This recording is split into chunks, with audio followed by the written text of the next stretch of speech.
आइए सुनिए, देखिए, समझिए सनातन सत्य।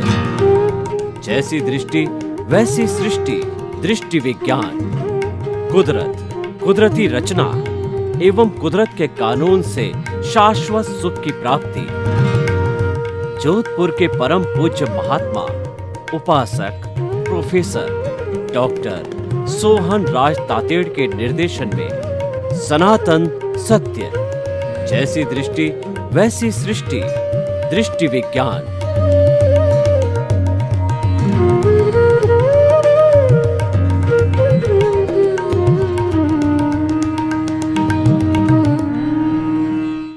भाई और बहनों, मातृशक्ति को नमन। आज का हमारा अति उत्तम विषय जागृति क्यों खंडित होती है। देखिए, मैं शुद्ध आत्मा हूँ। इस चिंतन की जागृति निरंतर बनी रहनी चाहिए, क्योंकि ये हमारे शरीर के केंद्र में स्थापित है। केंद्र का अर्थ ये हो गया कि जो हमारा ललाट है, उस ललाट के मध्य भाग के अंदर ये स्थित है। या हमारा जो चिंतन है, हमारा आर्ट ऑफ द विजन है, हमारा जो दृष्टि विज्ञान है, उसका सेंटर हमारा शुद्ध परमात्मा स्वरूप आत्मा है। हम एक प्रकार से एक केंद्र से एक वृत्त खींचते हैं जिसकी एक परिधि होती है।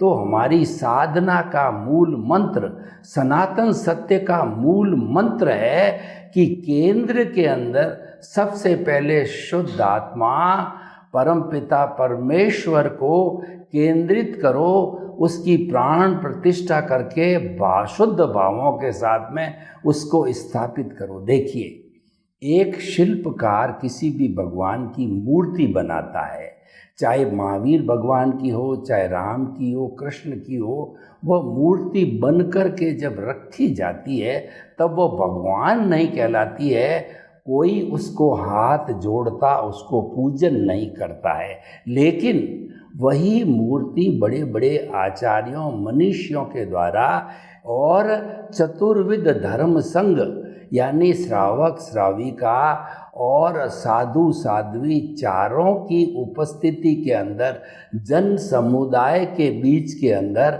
बड़ा कार्यक्रम रख करके मंत्रोच्चार के साथ के अंदर, शुभ दिन के अंदर, शुभ चौगड़िए के अंदर जब उसको मंदिर में स्थापित किया जाता है, उसकी प्राण प्रतिष्ठा होती है, तब वह भगवान कहलाता है। उसी तरीके से हमारा शुद्ध परमात्मा स्वरूप भगवान की हमें प्राण प्रतिष्ठा करनी चाहिए। और अभी तक वो शुद्ध हुआ नहीं है, उसको शुद्ध करना है। हमारा लक्ष्य, हमारा केंद्र बन जाता है, हमारा परमात्मा बन जाता है। और उस लक्ष्य को मध्य में रख करके और हमें सारा चिंतन करना चाहिए। यानी कि हमारी साधना का मूल मंत्र है, हमें उस परम पिता परमेश्वर को कहिए, हमें उसको प्राप्त करना है। यानी कि जो है हमारा शुद्ध आत्मा भगवान परमात्मा है, वो हम बन जाएं। देखिए, ये तो हमारा लक्ष्य हो गया। परंतु ये लक्ष्य खंडित क्यों होता है? ये लक्ष्य खंडित होने का मुख्य जो कारण वो यह है कि हमारा जो उदय और प्रारब्ध चल रहा है वो मैकेनिकल मोड से चल रहा है। वो हम पीछे से लेकर के आए हैं। तो उस मैकेनिकल मोड से चलने के कारण उसका फोर्स इतना तगड़ा होता है, हम उस फोर्स से प्रभावित हो जाते हैं। फोर्स से प्रभावित होकर के उस धारा में बह जाते हैं। यानी कि हम उदय और प्रारब्ध के साथ के अंदर तन्मयाकार हो जाते हैं। देखिए, तन्मयाकार शब्द बहुत ही अच्छा शब्द है। जो लोग साधक हैं, साधना करते हैं, उनको तन्मयाकार होना चाहिए। तन्मयाकार कहाँ होना चाहिए? उनको शुद्ध आत्मा परम पिता परमेश्वर में तन्मयाकार होना चाहिए। और उससे जो है अलग किससे होना चाहिए? हमारी जो अज्ञा है, हमारी प्रकृति है उससे अलग रहना चाहिए। दूसरे शब्दों के अंदर हमारी सारी साधना का मूल मंत्र है प्रकृति और पुरुष को अलग रखो। जो सांख्य फिलॉसफी है वो सांख्य फिलॉसफी में बताया जाता है कि जो प्रकृति है वो माया है और जो पुरुष है वो ब्रह्म स्वरूप शुद्ध आत्मा है। जब उस माया की छाया जो है पुरुष के ऊपर पड़ती है तब वो लिप्त हो जाता है और लिप्त होने से वह दूषित हो जाता है। और जब उसको वापस भान आता है कि मैं माया के कारण दूषित हो गया तो पुनः वो जो है साधना करके और शुद्ध होता है। और जो है प्रकृति और पुरुष अलग रहते हैं। जीवन भर प्रकृति और पुरुष को अलग रखो। प्रकृति हमारी मन वचन काया है और पुरुष हमारा केंद्र में स्थापित शुद्ध आत्मा भगवान है। अभी शुद्ध हुआ नहीं है, इसको शुद्ध करना है, इसको परमात्मा बनाना है, परमात्मा होना है। उसके लिए 1 जन्म लगे, 2 जन्म लगे और ज़्यादा जन्म भी लग सकते हैं। तो देखिए जागृति का अर्थ होता है सतत निरंतर लक्ष्य में रहना, ये जागृति कहलाती है। तो ये जागृति खंडित क्यों होती है? मैंने बताया कि वो कर्मों के फोर्स के कारण होती है। तो खंडित होती है तो उसका उपाय क्या है? खंडित तो हो गई लेकिन खंडित करना नहीं है तो कारण तो हमको पता पड़ गया। Without the cause there is no effect at all. जो हमारी प्रकृति का नियम है, कुदरत का नियम है कि बिना कारण के कोई कार्य नहीं होता है, यानी कि हर कारण का कार्य होता है और कारण कार्य में बदलता है और कार्य कारण में बदलता है, यह भी चलता रहता है। तो कारण हमको पता चल गया, अब उसका हमको निवारण करना है। तो उसका निवारण क्या है कि जो हमारा सनातन सत्य है उसका उपयोग करना है। सनातन सत्य कार्यक्रम यूनिवर्सल ट्रुथ कहलाता है, सार्वभौम सत्य कहलाता है, ultimate reality of the universe है। सनातन सत्य जो है ये ब्रह्मांड के रहस्यों की खोज करता है। ब्रह्मांड हमारे अनुसार वह ब्रह्मांड है जहाँ पर जीवन है। जीवन के बाहर भी ब्रह्मांड है लेकिन वो अलोक है, वहाँ पर केवल आकाश है और जिसमें 6 द्रव्य रहते हैं वह लोक है। ये अलग विषय है, उस विषय में मैं जाना नहीं चाहता। तो ब्रह्मांड जो है उसके रहस्यों का उजागर कराने वाला सनातन सत्य है, अल्टीमेट ट्रुथ है। और सनातन सत्य सिद्धांत के ऊपर आधारित होता है। वो सिद्धांत क्या है? कुदरत और कुदरती कानून, वो दोनों सनातन हैं। यानी 6 द्रव्यों वाली कुदरत है वह जो है शाश्वत है द्रव्य रूप के अंदर, 6 द्रव्यों के रूप के अंदर, और उसका कानून भी शाश्वत है और वो सिद्धांत के ऊपर आधारित है। बिना सिद्धांत काम नहीं करता, इसको सनातन सत्य कहते हैं। लेकिन अवस्था रूप के अंदर वो 6 द्रव्य बदलते रहते हैं, हर क्षण हर वस्तु बदलती है। तभी कहा गया है कि जो संचरण करता है वो संसार है। यह संसार हर क्षण जो है बदलता रहता है, इसी कारण इसको संसार कहा गया है। तो भाई और बहनों, संसार में प्रतिक्षण हर वस्तु बदलती है क्योंकि अवस्था के अधीन है। अवस्था जो है वह हमेशा जो कहना चाहिए अंत वाली होती है, हमेशा नाशवान होती है। लेकिन शाश्वत कहिए, परमानेंट कहिए, वो कभी नाश नहीं होता। वो हमारा शुद्ध परमात्मा स्वरूप आत्मा, हमारा क्या संपूर्ण जीवित प्राणियों का वो एक सा है। तो हम बात कर रहे थे कुदरत और कुदरत के कानून की और उससे जुड़ा हुआ कुदरती रचना। ये कुदरती रचना जो है हर प्राणी की, जीवित प्राणी की अलग अलग होती है क्योंकि जड़ जो है उसमें ज्ञान दर्शन नहीं होता है, इसीलिए उसकी कुदरती रचना नहीं बदलती है। वो तो जो है वो जड़ रूप के अंदर ही होता है, लेकिन वो टूटता है, गलन मिलन धर्मा है, इस कारण उसकी भी अवस्था बदलती रहती है। तो इसीलिए वो द्रव्य रूप में तो जड़ और चेतन दोनों शाश्वत है, और अवस्था रूप के अंदर उनकी अवस्थाएं बदलती रहती है। तो जब ये सारा अवस्थाएं बदलती है, इसको कुदरती रचना कहते हैं। कुदरती रचना दो प्रकार की होती है। एक तो होती है कि हमारी नेचुरल कुदरत। नेचुरल कुदरत का अर्थ होता है कि समय पे सूर्य उगता है, समय पे अस्त होता है, और रात आती है, और सर्दी आती है, गर्मी आती है, बरसात आती है, पतझड़ आता है, बसंत ऋतु आती है। ये अपने अपने नियम से आती रहती है, जाती रहती है, और अवस्था रूप में ही परिवर्तनशील रहती है। तो भाई और बहनों, ये तो हो गया हमारा नेचुरल कुदरती रचना।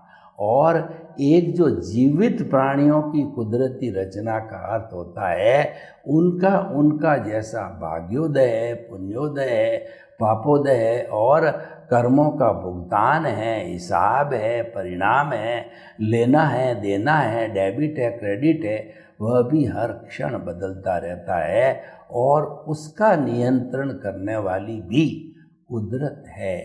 यानी कि हम जब जन्म लेते हैं और हमारी मृत्यु होती है, इसके बीच में जो हमारा जीवन होता है, उस जीवन के मन वचन काया का संपूर्ण नियंत्रण जो है कुदरत के हाथ में होती है। हम कुदरत के अधीन हो जाते हैं, हम कर्मों के अधीन हो जाते हैं। कहा भी गया कि रंग मंच यह जगत है, और कर्म खिलावन हार, और नाना रूप बनाए के, और चेतन खेलन हार। जैसे कि रामायण की जो कथा होती है, उसके अंदर कोई राम बनता है, कोई लक्ष्मण बनता है, कोई सीता बनता है, कोई हनुमान बनता है, कोई विभीषण बनता है, कोई रावण बनता है। तो ये अपना अपना रोल करके और अलग हो जाते हैं। तो ठीक उसी तरह से हर प्राणी अपने कर्मों का भुगतान संपन्न करके इस जो है कुदरत से चला जाता है। कुदरत तो शाश्वत है, हमेशा एक सी रहती है। तो इसीलिए जो है ये जो हम कहना चाहते हैं आपको कि हमारी जो सतत जागृति जो है वो बनी रहनी चाहिए, लेकिन उसको खंडित करने वाला है वो हमारा कर्मों का उदय और प्रारब्ध है, और उसके साथ तन्मयाकार हो जाते हैं। उसके साथ तन्मयाकार नहीं होना है तो आप अभ्यास करके, सम्यक तप करके, आप साधना करके इसका जो बदलाव आ रहा है इसको कुदरती रचना मानो, जानो, विश्वास करो और उस पर श्रद्धा करो। जब हम उसको कुदरती रचना मानते रहेंगे तो वो बदलती रहेगी, तो हमको हृदयंगम हो जाएगा कि ये तो कुदरती रचना है, बदलती रहती हूँ मैं, बदलती रहती है, मेरा इस पर कोई नियंत्रण नहीं है, इसका नियंत्रण तो कुदरत के साथ है। तो मुझे इसके साथ जुड़ कर के अप्स एंड डाउन्स करके अपनी जागृति को खंडित करके और जो है मुझे क्या प्राप्त होने वाला, यानी ये जो कुछ भी कुदरती रचना जो है चल रही उदय प्रारब्ध की, ये रिलेटिव पुरुषार्थ है और उसके अनुरूप आदमी जीवन भर भागता रहता है और वो कहता है कि मैं पुरुषार्थ कर रहा हूँ। पुरुषार्थ तो है ही है, क्योंकि उदय प्रारब्ध है वह कुदरत के अधीन जो है वो द्रव्य क्षेत्र काल भाव के अनुसार जो है कई लोगों को मिलाता है, बिछुड़ता है। तो वो लगता है कि हम जो है प्रयास कर रहे हैं, हम कुछ पुरुषार्थ कर रहे हैं। वो वास्तव में रिलेटिव पुरुषार्थ, क्योंकि वो कुदरत के अधीन है और वो व्यू पॉइंट पर आधारित है, उसको अज्ञान भी कहते हैं। देखिए, अज्ञान बुरा नहीं है। जब कोई भी शुभ प्रवृत्ति जो होती है उसको ज्ञान कहते हैं, और वही शुभ प्रवृत्ति जब हम जो है नहीं मानते, उसका पालन नहीं करते, तो अज्ञान हो जाता है। जैसे कि झूठ बोलना ज्ञान है, और जो है वो जो है वो झूठ सत्य बोलना ज्ञान है, और झूठ बोलना अज्ञान है। ये ज्ञान और अज्ञान हो गया, इसी से संसार चलता है। और जब ये ज्ञान विज्ञान बन जाता है, विज्ञान बनने का अर्थ ये हुआ कि हम जो है वो हम ज्ञान और विज्ञान के परे, हम जो है अज्ञान और ज्ञान के परे विज्ञान में चले जाते हैं। जब हमारा वो दृष्टि विज्ञान हो जाता है, वो सम्यक दर्शन हो जाता है, क्योंकि हमारे केंद्र में जो प्रभु विराजित है, उनके जो लक्षण होते हैं वो ज्ञान दर्शन के लक्षण होते हैं, और प्रभु के ज्ञान दर्शन के लक्षण हमेशा सम्यक होते हैं। और जो हमारी अज्ञा यानी कि जो हमारा उदय और प्रारब्ध है, उसके लक्षण मिथ्या ज्ञान, मिथ्या दर्शन, अज्ञान रूप में होते हैं। तो उस अज्ञान को जो है हम सम्यक दर्शन और सम्यक ज्ञान रूपी जो है दृष्टि विज्ञान की एप्लीकेशन करके और उसको हम शुभ कर सकते हैं, यानी हम उसको अज्ञान से ज्ञान में बदल सकते हैं। और जब वो विज्ञान बन जाता है तो विज्ञान इटसेल्फ जो है मुक्ति का मार्ग बन जाता है। और वो मुक्ति का मार्ग ये है कि जो चल रहा है इसको कुदरती रचना मानना, देखना, करना कुछ नहीं है। जो भी जन्म से मृत्यु तक, सुबह से शाम तक हमारे सामने चल रहा है, क्योंकि मन वचन काया तथा उससे जुड़ी हुई हर अवस्था मात्र कुदरती रचना है, और वह जो है वो व्यवस्थित है, वो प्रीडेस्टिन्ड है, वो फिक्स है। उसके अंदर अब करेक्शन की, बदलाव की गुंजाइश नहीं है। बदलाव जो होता है वो लाइव में होता है। ये तो डिस्चार्ज है, डिस्चार्ज में बदलाव नहीं होता है, वो तो भुगतान होता है।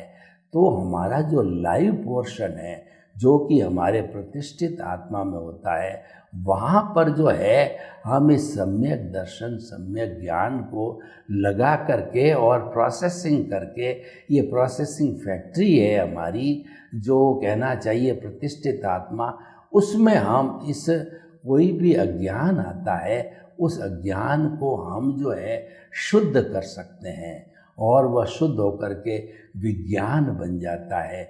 विज्ञान का अर्थ है उसको कुदरती रचना मानना, क्योंकि वह कुदरत के अधीन है, वो उदय और प्रारब्ध के अधीन है, इसीलिए उसको कुदरती रचना मानते रहेंगे तो वह विज्ञान कहलाता है। देखिए, विज्ञान के अंदर करना कुछ नहीं है, विज्ञान में केवल आपको जानना है और देखना है, क्योंकि सम्यक ज्ञान, सम्यक दर्शन का अर्थ ही होता है ज्ञाता दृष्टा। हमारा जो परम पिता प्रभु है, जो केंद्र में विराजमान है, वो ज्ञाता दृष्टा है, और उसकी जो भाव सत्ता है, प्रज्ञा है, वह जब बाहर आती है, जब हमको ज्ञान मिलता है, जब हमको एनलाइटनमेंट होता है, तो प्रज्ञा जब बाहर आती है तब वो मॉनिटर करती है, और मॉनिटर करके हमारी जो जागृति खंडित हो रही है, उस जागृति को पुनः जो है हमको केंद्र में लाती है। प्रज्ञा यही करती है कि केंद्र से जब वो हमारा ध्यान परिधि पर जाता है, परिधि जड़ है और परिधि अज्ञा है, ये धन, संपत्ति, संबंध, सत्ता, रिश्ते, नाते, पद, प्रतिष्ठा और जो है साधन जितने भी हैं, वो सारे जड़ रूप में होने से परिधि पे है। तो हम बार बार परिधि की ओर खींचे जाते हैं, तो हमारी प्रज्ञा है हमको पुनः खींच खींच करके केंद्र में लाती है, और उसकी उस जागृति खंडित न हो बनाए रखने में हमारे साथ में और भी कुछ कंपोनेंट्स काम करते हैं, जिनका भी विवेचन करना जरूरी है। वो हमारा जो है वो है निमित्त, निर्दोष, अकर्ता और शुद्ध आत्मा। ये चारों डिटर्जेंट का काम करते हैं। ये हमारी परिधि को जो है वो धोते रहते हैं, परिधि को इरेज करते रहते हैं। परिधि अज्ञान है, इन अज्ञान को इरेज करने वाला विज्ञान है। और विज्ञान के ये चारों जो है कहना चाहिए वर्किंग जो है पार्टनर्स है, तो उसको भी समझना जरूरी है, क्योंकि उसकी टीम है। तो हमारा निमित्त का अर्थ ये हुआ कि हमारे को नो जो है ऑनरशिप, नो डूअरशिप का सिद्धांत जब मिला हमारे को, गुरु ने एनलाइटमेंट दिया, तो उसकी एप्लीकेशन करते रहना चाहिए। जब हम अकर्ता और दुनिया के समस्त प्राणियों को अकर्ता मानते हैं, तो समस्त दुनिया और समस्त प्राणी जो है हमको निर्दोष नज़र आती है। सारी सृष्टि जो है हमको जो है वो वीतराग नज़र आती है। यानी कि निमित्त भाव का उपयोग करने से सामने वाला निर्दोष नज़र आता है, और जब हम उसको निर्दोष दृष्टि से देखते हैं तो वो अकर्ता तो निमित्त कहिए, अकर्ता कहिए, वो तो एक ही बात है। तब हम उसको निर्दोष देखते हैं तो उसके भीतर जो है विराजमान शुद्ध आत्मा भगवान को हम निर्दोष दृष्टि से नमन करते हैं। ये बड़ा सहज हो जाता है। निमित्त, निर्दोष, अकर्ता और शुद्ध आत्मा चारों इस तरीके से जुड़े हुए हैं कि जो अज्ञा के क्रोध, मान, माया, लोभ, अज्ञा के जो साथी किस तरीके से जुड़े हुए हैं, ठीक उसी तरीके से निमित्त, निर्दोष, अकर्ता और शुद्ध आत्मा जुड़े हुए हैं। और जैसे कि जो क्रोध, अहंकार, माया, लोभ में से आपने, अज्ञा ने अगर किसी एक को स्थान दे दिया, तो एक को स्थान, वो अज्ञा जो है हमारा कर्म शरीर है, वो अज्ञान है। एक को स्थान दे दिया जाए तो तीनों के साथ के अंदर जन्म जन्मांतर का एग्रीमेंट है कि वो बैक डोर से ऑटोमेटिकली आ जाएंगे। यानी कि आपने अहंकार किया तो जो है क्रोध, मान और लोभ जो है ऑटोमेटिकली अदृश्य रूप से हाजिर हो जाएंगे। तो ठीक इसी तरीके से वो तो हमारी अज्ञा साइड होगी। और प्रज्ञा साइड को देखें कि प्रज्ञा जो है हमको निमित्त की ओर ले जाती, हमको अकर्ता बनाती, क्योंकि अकर्ता हुए बिना हमारे को ज्ञान की प्राप्ति हो ही नहीं सकती। मैं ही शब्द यूज़ कर रहा हूँ कि सबसे पहले मोहनीय कर्म है, उसको कंट्रोल करना पड़ता है। दर्शन मोहनीय है, वो हमारा अनंतानुबंधी कषाय है, और वही जो है सारे कर्मों का सृजन करने वाला है। और मोहनीय कर्म तो खुद जो है राजा है, सेनापति है। तो सबसे पहले जो कोई भी ज्ञानी पुरुष है या हमारा सद्गुरु है, तो वो हमारे से सबसे पहले, अगर हमारा पुण्योदय है तो पुण्योदय के कारण सच्चा गुरु मिल जाता है, तो सबसे पहले वो हमें जो है वो द्रव्य कर्म, भाव कर्म, नो कर्म, मन, वचन, काया तथा उससे जुड़ी हुई जो है मन, वचन, काया तथा जो है संपूर्ण जो है वो मैं आपके चरणों में समर्पित करता हूँ। ये जब MOU हो जाता है, लिखित में ये सूचना ले लेता है, वो हमारा भगवान कहिए, हमारा जो वो जो है हमसे जो है वो गुरु कहिए, ज्ञानी पुरुष कहिए, जब लिखित में लेने के बाद के अंदर एग्रीमेंट करने के बाद में वो हमको अकर्ता बनाता है, हमारा अनंतानुबंधी कषाय को भस्मीभूत करता है, और अकर्ता बनते ही हमारा प्रमोशन हो जाता है और हमारी सीट है वो बदल जाती है।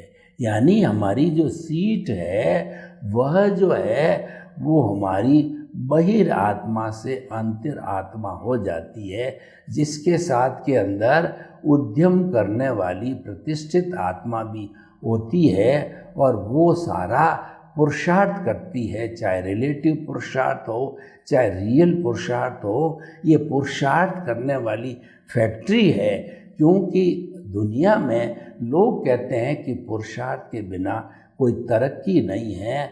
तो जो पुरुषार्थ करने वाला प्रोसेसिंग हाउस है वो हमारी प्रतिष्ठित आत्मा सारा करती है।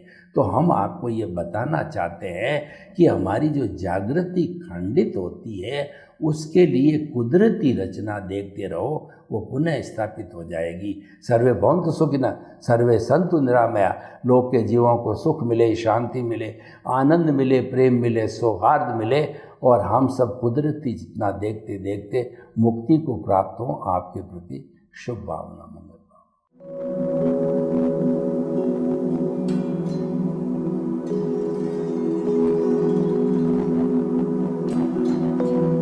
एक ऐसा अंतर्राष्ट्रीय ख्याति प्राप्त मानव जो गुरु प्रेरणा से पिछले 20 वर्षों से वानप्रस्थ जीवन जीते हुए 24 घंटे मानवता की सेवा में संलग्न है। एक ऐसा मानव जो अभी राष्ट्रीय, अंतर्राष्ट्रीय टीवी चैनलों पर 7,500 एपिसोड के माध्यम से सनातन सत्य, आत्मविज्ञान एवं पुनरुत्थान, व्यवहार एवं निश्चय जगत के जीवनोपयोगी विषयों पर हृदय स्पर्शी प्रवचन कर चुका है। उस मानव का नाम है महात्मा उपासक प्रोफेसर डॉक्टर सोहन राज तातेड़। प्रोफेसर तातेड़ द्वारा योग, दर्शन, शिक्षा विषयों पर रचित पीएचडी स्तर के 250 शोध ग्रंथ भारत के 100 प्रतिष्ठित विश्वविद्यालयों में शोधार्थी पढ़ रहे हैं तथा वे सभी शोध ग्रंथ वहां की सेंट्रल लाइब्रेरियों में उपलब्ध हैं। महात्मा सोहन राज ने अभी तक हजारों स्कूलों, कॉलेजों, विश्वविद्यालयों एवं संस्थाओं में सेमिनार, वर्कशॉप, कैंप लगाकर लाखों विद्यार्थियों को योग, दर्शन, शिक्षा का प्रशिक्षण देकर उन्हें सुसंस्कारित किया। डॉक्टर तातेड़ ने भारतीय संस्कृति उत्थान के 4000 से अधिक समसामयिक विषयों पर आर्टिकल लिखकर ऑनलाइन जर्नल, पत्रिकाओं, वेबसाइट्स पर प्रकाशित किया, जिसका उपयोग लाखों पाठक कर रहे हैं। उपासक तातेड़ के 5000 से अधिक आज का सुविचार, आज का शुभ संदेश, आज का मंगल भावना योग आदि चिंतन websites, Twitter, blogger, Facebook, YouTube माध्यमों से लाखों लोग अपना जीवन निर्माण कर रहे हैं। मानवता के मसीहा ऐसे महामानव महात्मा सोहन राज तातेड़ के प्रोफाइल को अभी तक विश्व के 20 लाख दर्शक यूट्यूब पर, 12 लाख गूगल पर एवं लाखों दर्शक फेसबुक, ब्लॉगर, ट्विटर और इंस्टाग्राम पर देख चुके हैं।